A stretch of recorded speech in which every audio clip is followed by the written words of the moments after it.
Shalom, selamat malam dan salam sehat untuk kita semuanya. Pada malam hari ini kita kembali bertemu melalui renungan malam dan lagu pujian. Tapi sebelumnya mari kita buka di dalam doa. Bapa kami yang bertata di kerajaan surga, pada malam hari ini ya Tuhan, kami datang ke hadapan-Mu untuk mengucap syukur atas sukacita yang telah Tuhan berikan kepada kami, di mana malam hari ini kami dapat berkumpul untuk mendengar firman-Mu dan lagu pujian. Bukalah hati dan pikiran kami ya Tuhan, agar firman-Mu itu dapat kami laksanakan di dalam kehidupan kami sehari-hari. Ajari ya Tuhan hamba-Mu untuk menyampaikannya, dan Tuhanlah yang hadir di tengah-tengah kami. Ampunilah segala dosa kami ya Tuhan. Dalam nama Yesus kami berdoa dan mengucap syukur. Amin. Nungatalu hamatean dibain Tuhan Yesus aina hedo ibana songonani doknai. Haleluya, haleluya, nungahe Yesus. Haleluya, haleluya, nungahe Yesus. Yang menjadi renungan kita malam ini saya ambil dari kitab Yesaya pasal 42 ayat 1. Demikian firman Tuhan. Lihat, itu hambaku yang kupegang, orang pilihanku, yang kepadanya aku berkenan. Aku telah menaruh rohku ke atasnya, supaya ia menyatakan hukum kepada bangsa-bangsa.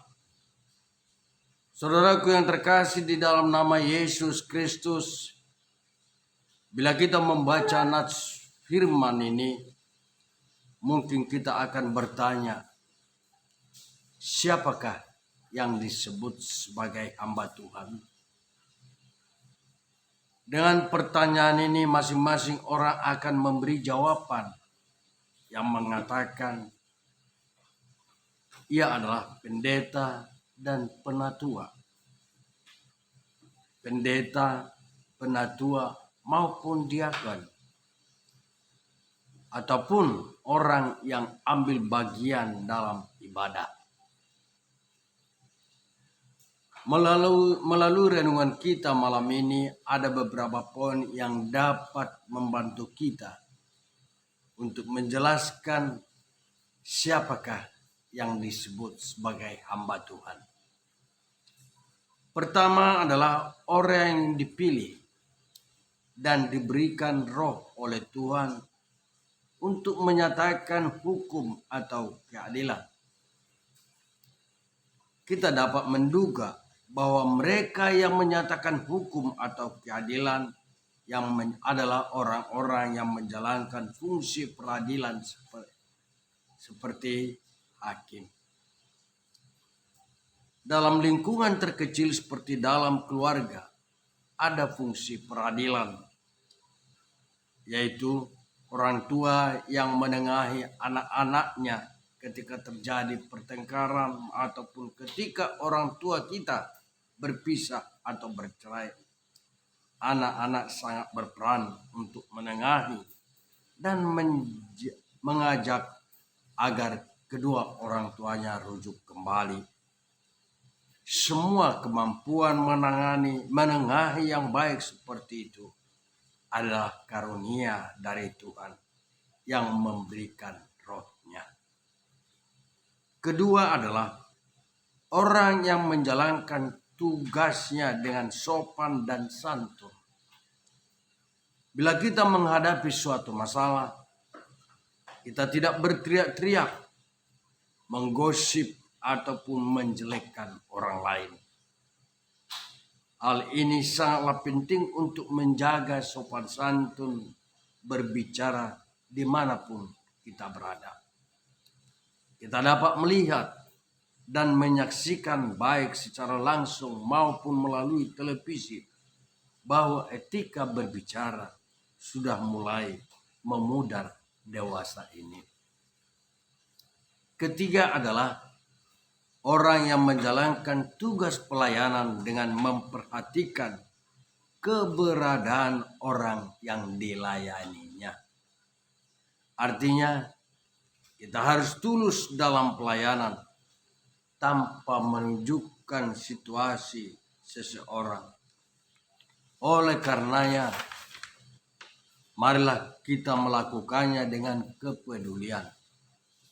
Itu berarti dengan pelayanan kita yang tulus akan menolong orang lain yang sedang menghadapi masalah, dapat menguatkan serta meneguhkan agar tetap kuat dan tangguh dalam menghadapi gelombang hidup yang dilaluinya.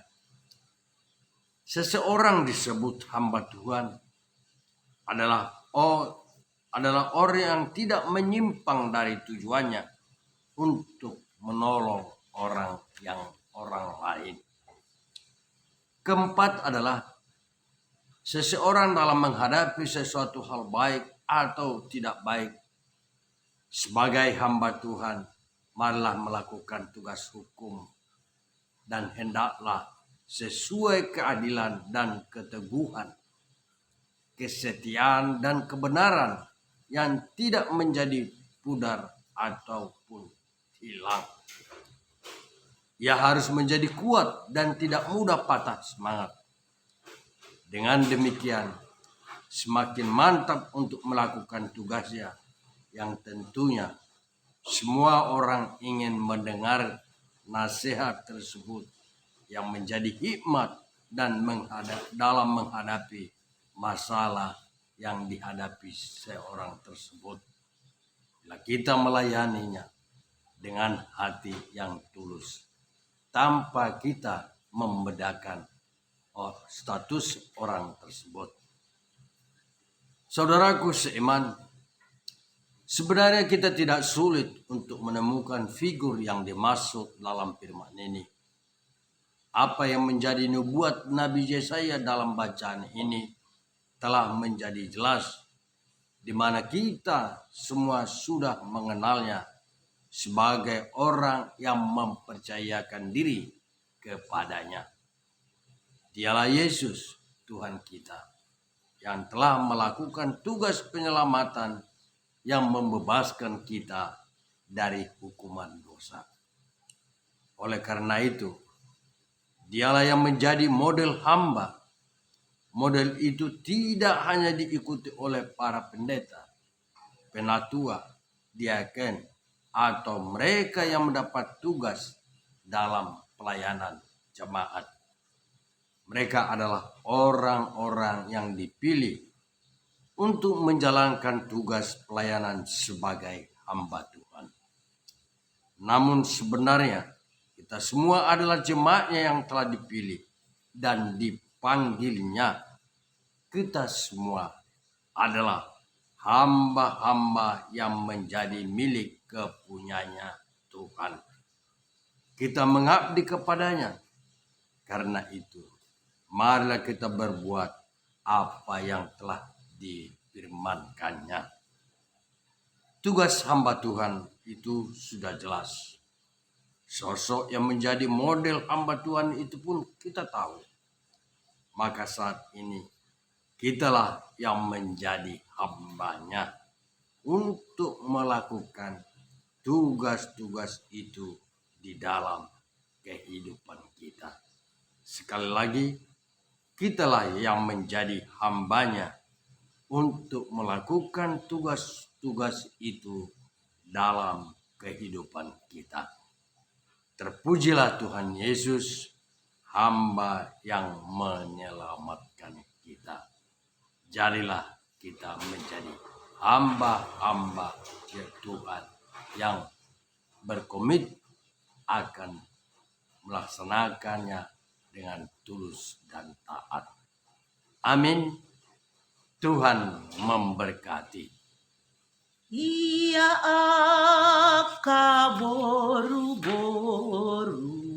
laudotu tanomani dang disibe Tuhan Yesus nungahe hesiani. Haleluya, haleluya,